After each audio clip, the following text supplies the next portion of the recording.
1 रुपए में आसमान की सैर करवाओगे? इम्पॉसिबल। सर आज 75% फ्लाइट्स आधी खाली उड़ती है। अगर हर खाली सीट के लिए मैं 1 रुपया चार्ज करूं और जो लोग प्लेन के टिकट्स एडवांस पे बुक करते हैं उनसे भी 1 ही रुपया, तो उन टिकट्स के बुक होने पर 500 वाली टिकट्स खुल जाएगी और उनके बाद 1000 वाली। 10 लोगों को 1 रुपए वाली टिकट दोगे तो बाकी लोगों को लगेगा कि उनके साथ धोखा हुआ है। सर 3 प्लेन्स, रोज के 10 ट्रिप्स, इसका मतलब हर रोज 300 लोग सिर्फ 1 रुपए में प्लेन का सफर कर पाएंगे।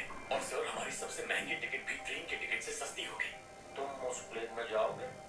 मैं जाऊंगा ये तो नहीं पता, पर मैं अपनी माँ को एक बार फ्लाइट पे जरूर बैठाना चाहता हूँ। वो बहुत खुश होगी सर। यही मेरी इच्छा है सर। आपके स्टेट में 2 बेकार एयर स्ट्रिप्स हैं। जरा सोचिए जब हमारे ये प्लेन्स वहां लैंड करेंगे तो उसका क्या इम्पैक्ट होगा।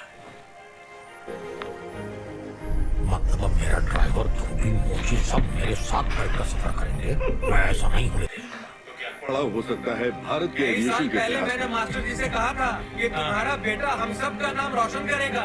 मैंने अपने स्टेट में 2 एयर स्ट्रिप फिर से शुरू करवाई है। मैं हमेशा भविष्य के बारे में सोचता हूँ। हमें देश के नौजवानों को प्रोत्साहन देना चाहिए। I declare Mission Air minister भी साथ ही होंगे। लॉन्च करते हैं। है कौन है? मिनिस्टर है वहाँ के। Ladies and gentlemen, आप सभी का स्वागत है डेक्कन एयर की पहली फ्लाइट। हाँ पहली फ्लाइट उनकी। हम डिपार्चर के लिए तैयार हैं। आपका ये सफर सुखद हो। 2 दरवाजे आगे, 2 दरवाजे पीछे। डिकेन एयर। इमरजेंसी के वक्त बिजनेस कितने पैसेंजर इसमें? 70 ना?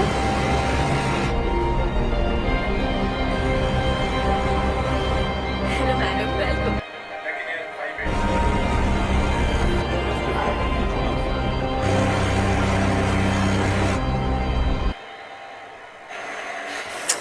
अरे क्या हो रहा है?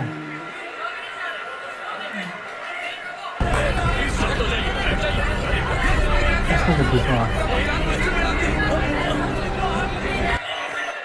इनकी मुश्किलें तो ख़त्म ही नहीं हो रही तब से। कुछ ना कुछ हो रहा है। और इसमें क्या होगा सर? कुछ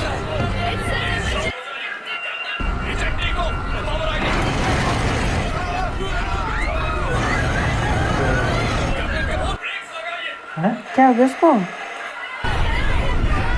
मिनिस्टर बैठा है। सर बात खराब हो गई है।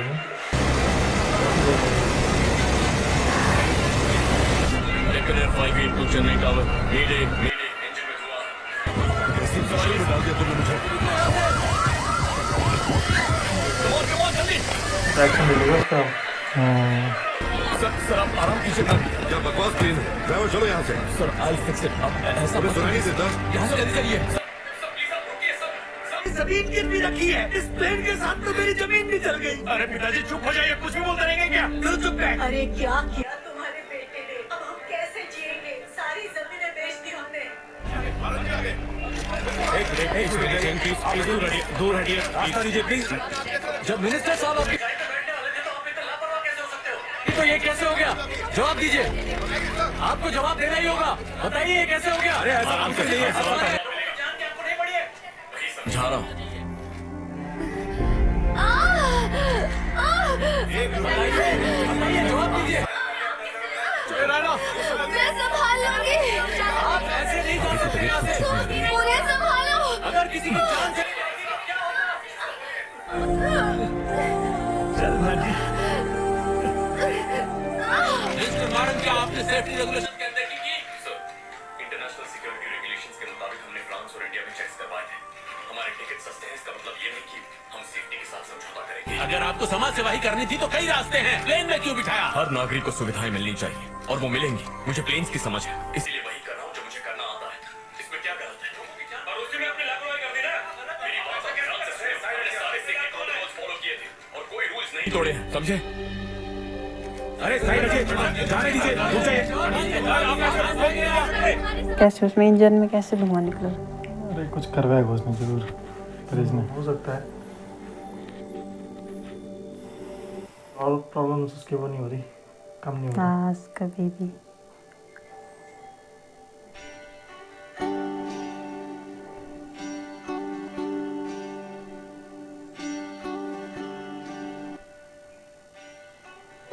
उसे अपने पापा की याद आने लगी है। मास्टर जी वापस आ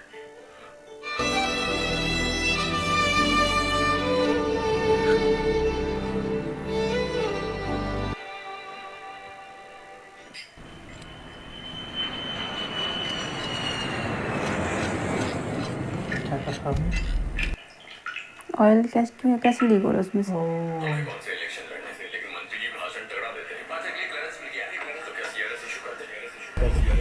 जाओ जाकर चेक कर लो। ये तो नहीं मिला चेतन ने। ऑयल बदल दिया ना? हाँ चेक कर रहे हैं। उन्होंने हमें बेस 64 असाइन किया है। ये तो नहीं है। सर्विस नहीं किया। मिस्टर राजीव मनोहर, आपने स्टेटमेंट दी है कि डेक्कन एयर ने कई सेफ्टी रूल्स का उल्लंघन किया है। उस बारे में खुल के बताएंगे? डेक्कन एयर ने क्या लापरवाही बरती? ये बताइए। डेक्कन एयर ने जानते हुए भी कुछ नहीं किया।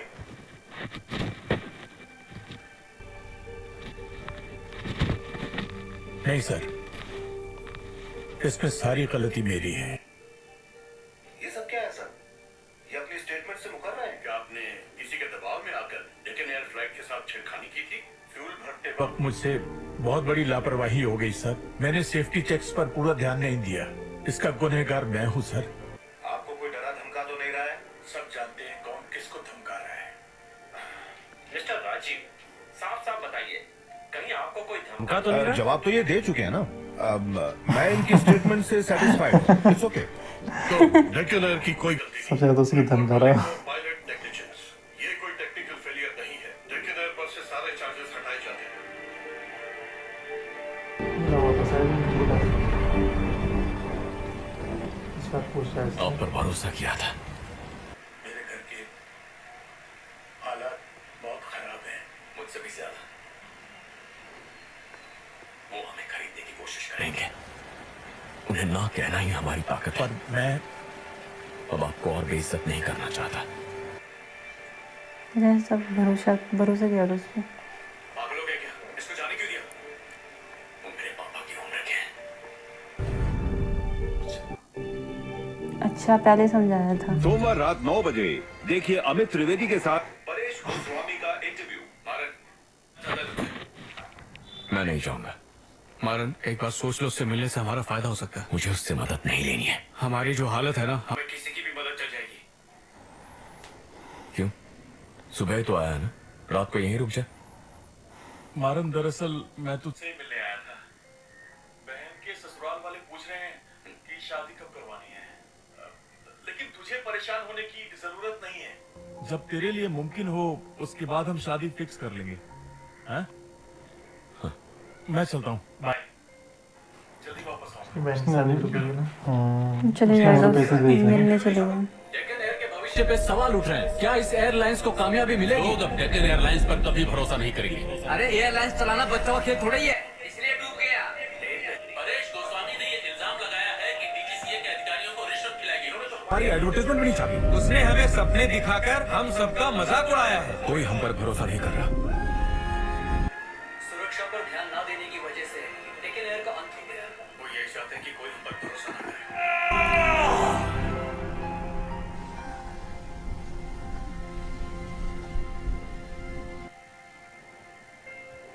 इस जाएगी से अब कुछ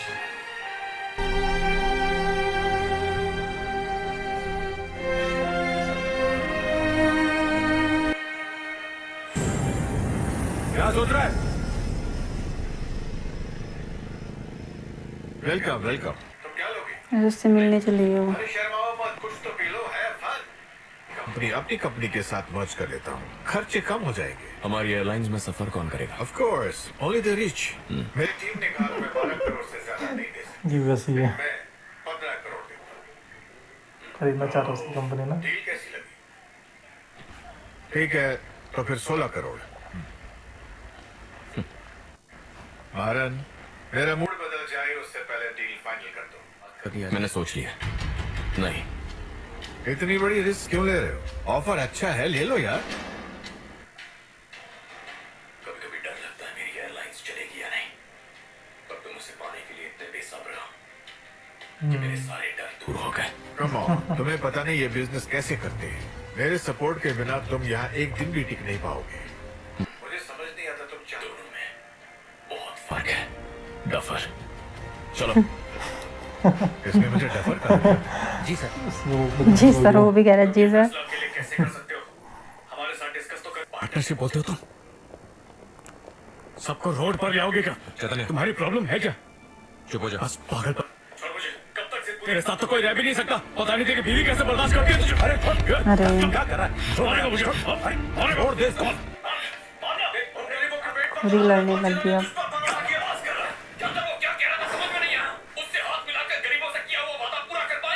किसके लिए कर रहे हैं ये सब? क्यों गुस्सा हो रहा है? 30 करोड़ में हमें खरीदना चाहता है वो। बेच दे अपने सपने को, समझ में नहीं आता। हाथ छोड़ दो। उसने हैं? दोनों चले गए। फिर से अकेला हो गया।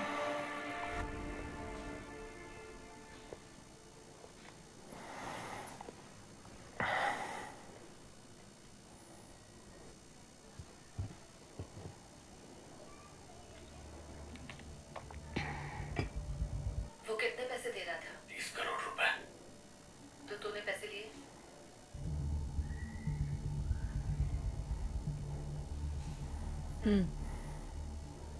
मैंने सबको बहुत दुख पहुंचाया भूमि। खाने में जहर मिलाया। अगर बिका होता तो मिला देती।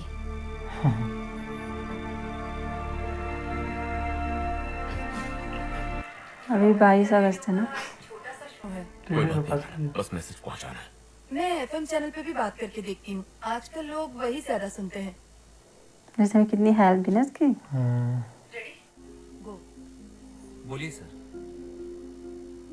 हम आंखें फाड़ कर आसमान को देखते हैं, पर ये नहीं सोचते कि आसमान से भी दुनिया देखी जा सकती है। मेरे गांव के लोगों ने भी ये कभी नहीं सोचा, पर फिर हमने एक सपना देखा, उड़ने का सपना। गोस्वामी को लगता है कि हमारी औकात नहीं है एयरलाइन बिजनेस चलाने की। डरता है हमसे, पर असली वजह वो नहीं है जो वो सबको बताता है। वो अच्छी तरह जानता है कि हमारी एयरलाइन ने हर वो सेफ्टी चेक क्लियर किया था जो उसकी एयरलाइन ने किया है। तो डर किस बात का है? उसे डर है कि जो उसके नीचे है वो उसकी बराबरी भी कर सकते हैं। अमीर चाहते हैं कि गरीब हमेशा गरीब रहे। 100 साल पहले लोग कहते थे इलेक्ट्रिसिटी सिर्फ अमीरों के लिए। 50 साल पहले गाड़ियों के बारे में यही कहते थे। तय करने वाले वो कौन है? क्योंकि वो चाहते हैं कि सभी सुख सुविधाओं पर सिर्फ उन्हीं का हक हो।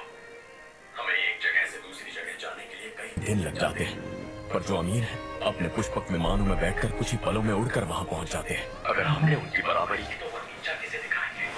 यही उसका डर है। अब आप अपने प्लेन की टिकट फोन पर भी बुक कर सकते हैं। हम आपको एक पीएनआर नंबर देंगे जिसे आपको बैंक या पोस्ट ऑफिस में दिखाना होगा और आपको अपनी टिकट मिल जाएगी। छोटे छोटे शहर कभी बड़े क्यों नहीं बनते?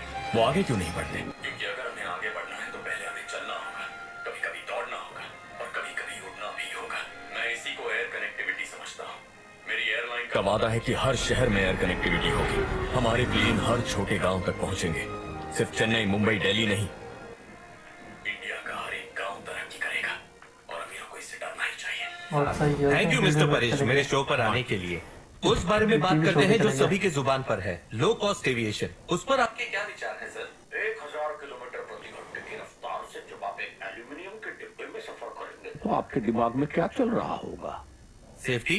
एग्जैक्टली वो सेफ्टी अचीव करने के लिए ढेर सारी टेस्टिंग और सिक्योरिटी चाहिए। हाँ, ये महंगी चीजें हैं पर जरूरी है। जब कोई सस्ती एयरलाइंस का वादा करता है तो सोचिए कहाँ कटौती कर रहा है। उनकी कही हुई बात तो सही है सर। डर बिठा कम रहे कीमत में सेफ्टी पे तो असर पड़ेगा ही। सेफ्टी का ढिंडोरा पीटने वाले उस गोस्वामी के लिए मेरे पास एक सवाल है। उसकी फ्लाइट की फर्स्ट क्लास टिकट इकोनॉमी से 3 गुना महंगी होती है। अगर कोई एक्सीडेंट हुआ तो क्या वो उसके फर्स्ट क्लास पैसेंजर्स को 3 गुना सुरक्षा देने का वादा कर सकता है? पर मैं आपसे एक वादा कर सकता हूँ। डेक्कन एयर के पायलट्स इंडियन एयरफोर्स के लिए फाइटर जेट्स उड़ाते थे। उन पायलट से ज्यादा सेफ आपको कौन रख सकता है? वो बेकार हर क्वालिटी की चीजें यूज करते हैं। रिटायर्ड पायलट्स प्लेन चला रहे, सारे प्रोडक्ट सब स्टैंडर्ड। इस तरह के कई खतरे उस एयरलाइंस के साथ जुड़े हैं। इंक्वायरी कमीशन ने हम पर लगे सारे चार्जेस हटा दिए। इंक्वायरी कमीशन के लोगों को रिश्वत खिलाने के लिए भी मेरे पास पैसे नहीं थे। वैसे भी मेरे लोगों की मेहनत के पैसे रिश्वत में जाया करने का मेरा कोई हक नहीं है। अगर मुझे पैसे कमाने ही होते तो अब तक करोड़पति बन चुका होता। आराम से घर बैठकर अपनी बेटी के साथ खेलता। मेरी बीवी उसका बिजनेस बखूबी चलाती है। इतनी मुश्किलों के बाद भी आप में आगे बढ़ने की हिम्मत कैसे आई? मेरे पापा चाहते थे हमारे गांव में बिजली आए, आ गई। पापा चाहते थे गांव में ट्रेन रुके, वो भी रुकने लगी। अब मैं चाहता हूं कि हर एक को सभी सुख सुविधाएं मिले। सिर्फ अमीरी गरीबी नहीं, मैं जात पात की दीवार भी तोड़ना चाहता हूं।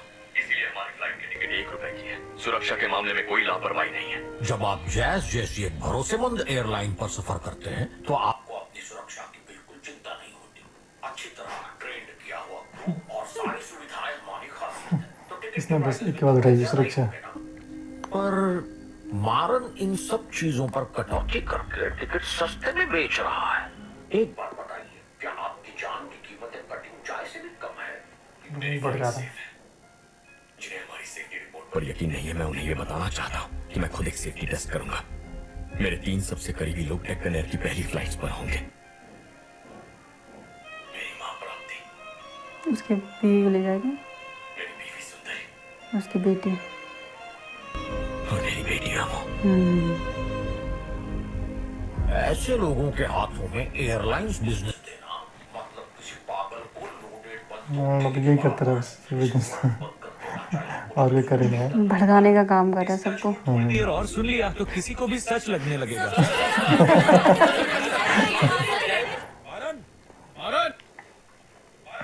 तू 3 दिन से सोया नहीं है, इस तरह तू पागल हो जाएगा। अभी नहीं सो सकता, वो हमारे प्लेन्स के साथ कुछ भी कर सकता है। उनकी हिफाजत करनी है। क्या देख लिया? उसकी माँ तो नहीं आ गई? फिर गाँव वाले। अच्छा बाहर के का बॉस आ गया।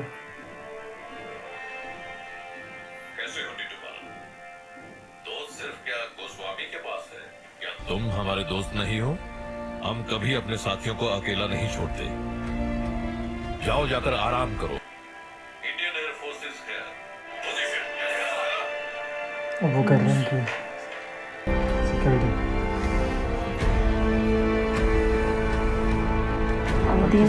दिन आ गया। फ्लाइट नंबर DA581 में सफर करने वाले यात्री गेट नंबर 2 की तरफ आ जाए। ध्यान दीजिए, टुकड़ी को जाने वाले कितने पैसेंजर हैं? सिर्फ 2। इसी की फैमिली बैठेगी। हम बोर्डिंग के लिए तैयार हैं? Yes captain. Okay, luggage tractors वहां से आ सकते हैं। हाँ ठीक है सर।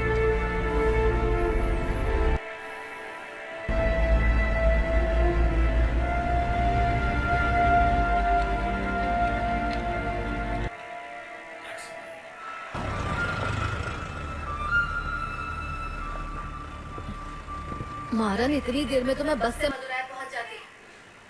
ये हमारा प्लेन इतनी दूर क्यों खड़ा किया है? वो हमें चाहे जहां डाले आज प्लेन उड़कर रहेगा। Hello ma'am. हेलो। चलो। नमस्ते मैम। सर, पैसेंजर आएंगे ना? जरूर आएंगे। ये फाइनल कॉल चंडे से डुक्कू को कुछ दिया। ही देर में उड़ान भरेगी। ध्यान दीजिए, फ्लाइट नंबर DA581 में सफर करने वाले पैसेंजर गेट नंबर 2 पर आ जाएं। लड़का है, सब ठीक हो जाएगा। क्या लोग डेक्कन एयरलाइंस पर भरोसा करके अपनी जान जोखिम में डालेंगे? पता नहीं सब कहाँ है। लोग किसी हाल में इस एयरलाइंस पर भरोसा नहीं करेंगे। ये गाँव वालों को बताना चाहिए था। कोई नहीं आया।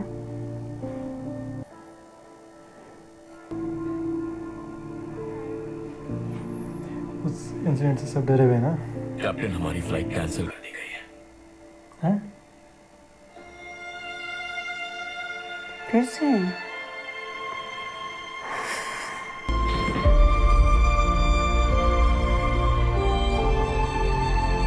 है नहीं ना कोई पैसेंजर।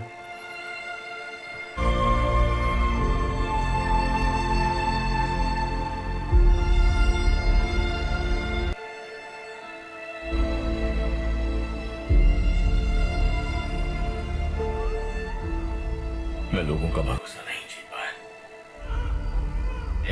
प्लेन में तो अमीर लोग बैठते हैं, हम जैसे गरीब नहीं। सस्ती फ्लाइट के सपने दिखाकर हमारा मजाक उड़ाया है। ऐसे लोगों के हाथों तुम्हें एयरलाइंस बिजनेस देना मतलब किसी पागल को लोडेड बंदूक देने के बराबर है। तुम तो कह रहे थे कि एयरलाइंस में बहुत मुनाफा होगा। हम सब मिलकर तेरे लिए प्रार्थना करेंगे। इतनी सारी बातें उसके दिमाग में। 10 मिनट के लिए परेश ने तुमसे बात। और तुम्हारा सब कुछ हथियार है। अरे जैज भी आ रहे। तो उनके एयरपोर्ट में कोई नहीं जा रहा ना। उसमें कोई नहीं जा रहा। सेफ नहीं है। मेरा दोस्त आ गया। मुझे माफ कर दो भारत, मुझसे गलती हो गई। तुमने मुझ पर भरोसा किया था। कोई बात नहीं, गलती हो गई। कोशिश तो की। क्या गलती तू किसने? समझ नहीं रहा है। हम जीतते जीतते हार गए। चेन्नई फ्लाइट की बुकिंग में गड़बड़ हुई थी। क्या हुआ? क्या कह रहा था? साफ साफ बोल। चेन्नई फ्लाइट के टिकट हमारी तरफ से कंफर्म ही नहीं हुए थे। एक सॉफ्टवेयर एरर की वजह से सारे बुक टिकट्स कैंसिल हो गए और एक भी पैसेंजर नहीं आया, जबकि फ्लाइट पूरी तरह बुक थी। और एक गलती से सब कुछ बिगड़ गया। I am sorry Bharat, I am sorry. Software software में था, लोग हम पर भरोसा कर रहे हैं। हजारों टिकट्स बिकी है, हजारों। हजारों टिकट बिके हैं मेरे।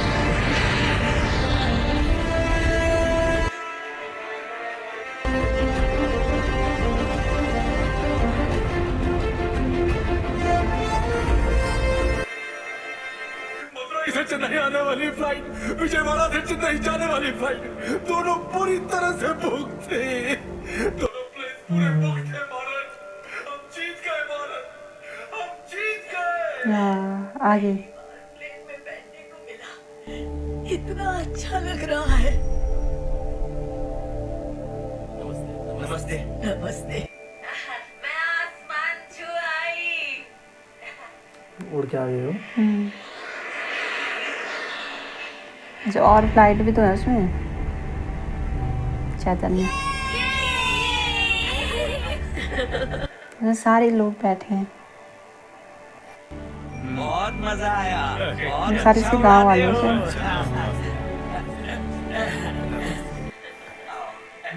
इसकी माँ आएगी, बहन होगी ये। महारन, महारन बेटा, मुझे आज तुम्हारे प्लेन में बैठकर बहुत खुशी हुई है बेटा। ये बुढ़िया आज तक कभी गाड़ी में नहीं बैठी और आज तुमने उसे हवाई जहाज में बिठाया। सिर्फ 1 रुपए में मदुरई से चेन्नई तक आई हूँ मैं। धन्यवाद बेटा। चलती हूँ बेटा, खुश रहो। अरे चलो रे। हमारी पहली उड़ान। यहाँ से नहीं हुई टिकट बुक, पर और कैसे हुई थी?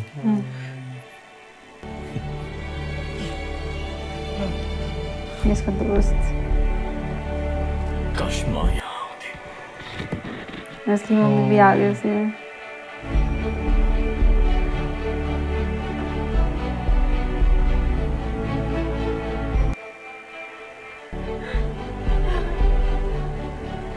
तेरा सपना साकार हुआ।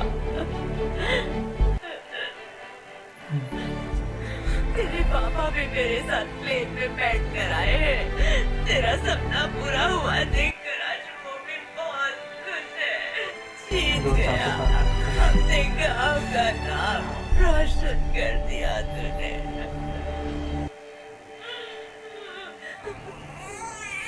तेरे पापा वापस आ गए। मारन, तेरे लिए फोन। ज्यादा गुस्सा मत करना। अरे हाँ, अच्छा तो इंतजार था। अच्छा चलो, अच्छी बात है। मैं अपने सेक्रेटरी से कहकर एक अपॉइंटमेंट फिक्स करता हूँ। ओके? तू होता कौन है मुझे अपॉइंटमेंट देने वाला? इससे कोई फर्क नहीं पड़ेगा। किसान और मजदूर हवाई जहाज में उड़ चुके हैं और वो उड़ते रहेंगे। अब आसमान तेरे बाप का नहीं है। मिस्टर मारन, ए चल फोन रख। कैसे उड़ते हैं? बिजनेस प्रपोजल है। बिजनेस करना चाह रहा हूँ उसके साथ।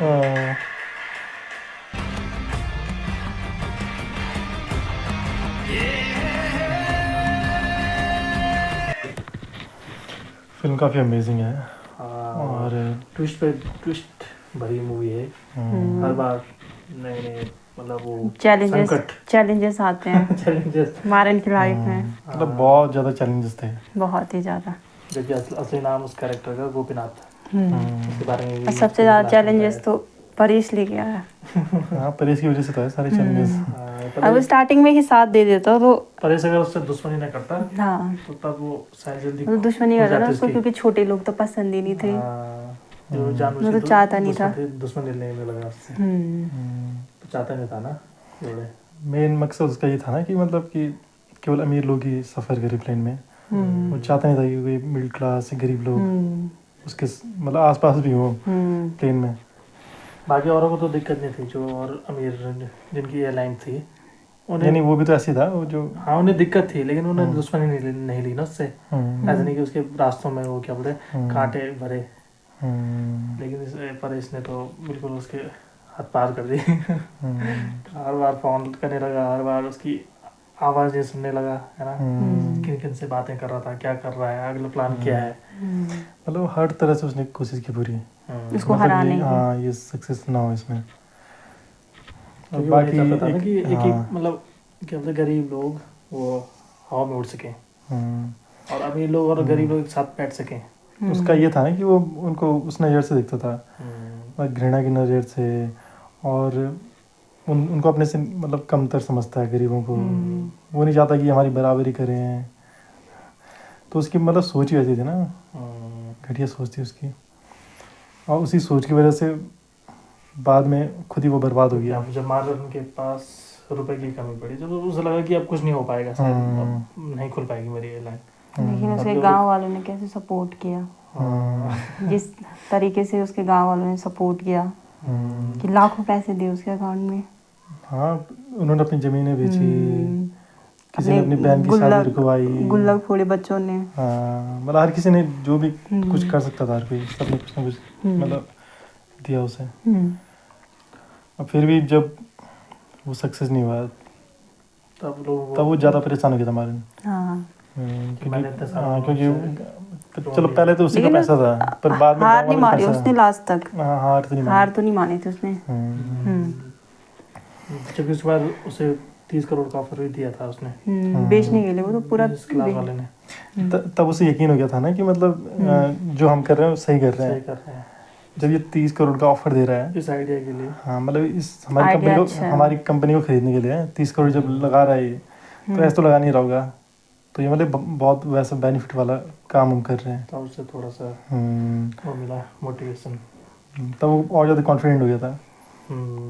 बाकी एक्टिंग तो सूर्या की एक्टिंग बहुत, सूर्या बहुत अमेजिंग। वो एयरपोर्ट वाला सीन, वो घर पहुंचता है, वो सबसे मतलब ऐसे है कि इमोशनल करने वाला सीन था।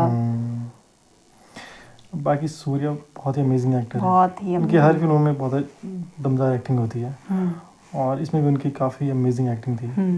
और इसमें उनके दो तरह के जो रोल थे, जो वो यंग थे दिखाए हुए, और जो उनका जो प्रेजेंट में जो दिख रहा था जो रोल, हाँ तो उसके लिए उन्होंने काफ़ी ट्रांसफॉर्म किया खुद को। मतलब लग भी रहा था कि मतलब बैक का ही दिखा रहे मेरे से, जब वो यंग थे, जिस टाइम वो एयरफोर्स में गए थे, एकदम पतला सा लड़का लग रहा था। लग भी रहते हो कि मतलब ऐसे 23-24 साल के लड़के होंगे ऐसे। और जो प्रेजेंट की स्टोरी चढ़ी थी उसमें तो बिल्कुल अलग ही लग रहे थे फिर, मतलब हाँ ये अब टाइम बीत चुका है इतना और अब की कहानी चल रही है। बाकी जो फेशियल एक्सप्रेशन थे, जो एक्टिंग थी, है ना, डायलॉग डिलीवरी थी काफ़ी, और सबकी एक्टिंग, जो उसके फ्रेंड थे, वाइफ थी, हाँ जो सबसे, हाँ उनकी भी काफ़ी अच्छी एक्टिंग थी। उसके बाद जिस तरह से कैरेक्टर था, फिर उसके वाइफ साथ में ना होते तो शायद तो नहीं कर पाता, भटक जाता शायद अपने रास्ते से, डिस्टर्ब हो जाता। थोड़ा सा फिर उसको सपोर्ट मिला, मोटिवेट किया, फाइनेंशियली भी बहुत सपोर्ट किया वाइफ ने। बहुत सालों ने उसका साथ छोड़ा, क्योंकि वो ही चला रही थी ना उस समय घर, जब उसके पास कुछ नहीं था, कुछ काम नहीं था, पैसे नहीं थे, तो वही चला रही थी घर को, और फिर उसने मदद भी की उसकी पैसों में। तो और मतलब अगर कोई इंसान अगर कुछ अच्छा करना चाह रहा है तो आखिर में अच्छा ही होता है। मतलब कहीं ना कहीं से उसे मतलब मोटिवेशन या उसकी मतलब जो वो है प्रकृति जो है कहीं ना कहीं से उसकी मदद कर ही देती है। कितने भी चैलेंजेस आए कभी हार नहीं मानी जाए, इस मूवी से यही सीखने को मिलता है। काफ़ी इंस्पिरेशन वाली मूवी है और एक रियल स्टोरी बेस्ड मूवी है, तो और ज़्यादा फिर इंस्पिरेशन मिलती है उस कहानी से हमें। ज़्यादातर जो बायोग्राफी मूवीज होती हैं वो भी थोड़ा सा बोरिंग सी लगती है ना, लेकिन ये बहुत है अच्छी, इसमें इंसान बोर होता ही नहीं स्टार्टिंग से लेकर एंड तक, मतलब डायलॉग ज़्यादा लगता है मूवी को देखा हम मूवी देख रहे हैं। ऐसा नहीं है कि फालतू के डायलॉग इसमें डाले हों जो जबरदस्ती फिल्म को आगे खींचे। हर एक के बाद कुछ ना कुछ एक्शन ऐसा दिखाया गया है कि बोर नहीं होता इंसान। और बाकी फिल्म की मतलब कहानी बहुत दमदार है। ऊपर से सूर्य की एक्टिंग वो और ज़्यादा इस मूवी को दमदार बना देती है। स्टोरी मेन होती है। स्क्रिप्ट परेश रावल उनकी एक्टिंग बहुत कमाल की थी। परेश रावल ने बहुत मतलब वैसा नेगेटिव लग रहा है वो रोल देख के ना। असल में जाने में ऐसा ही होगा। डबिंग भी मतलब काफ़ी अच्छी थी सुन की। बस वही मुझे अजीब लगा परेश रावल उनकी अगर ओरिजिनल आवाज़ होती ज़्यादा अच्छा लगता है। उनकी आवाज़ ज़्यादा अच्छी है। हाँ अगर किसी ने उन मतलब जैसे अगर कोई अननोन पर्सन जिन्होंने परेश रावल की कोई मूवी नहीं देखी हुई अगर वो देखें उन्हें तो ठीक लगेगा। पर जो उन्हें जानता है जैसे हम लोगों ने उनकी बहुत सारी मूवीज़ देखी हुई हैं तो फिर हमें अजीब लग रहा था कि मतलब ऐसी आवाज़ कैसे कॉमेडी टाइप की लग रही थी तो कुछ पर धीरे धीरे हमें ठीक लगने लगा था जैसे मूवी बढ़ती गई आगे। कुछ कॉमेडी सीन भी थे उसमें ना तो ऐसे ही शायद वही समझ के डाली होगी ये आवाज़ ना थोड़ा कॉमेडी भी लगी। तो बाकी मूवी काफ़ी कमाल की थी और हमें ये मूवी पसंद आई है। आपको ये मूवी कैसी लगी है आप कमेंट करके ज़रूर बताइए और इस वीडियो को लाइक करना मत भूलिए और चैनल को ज़रूर सब्सक्राइब कीजिए and hit the bell icon button. तो मिलेंगे दोस्तों फिर किसी मूवी के साथ। आज के लिए बस इतना ही। Thanks for watching. Thank you.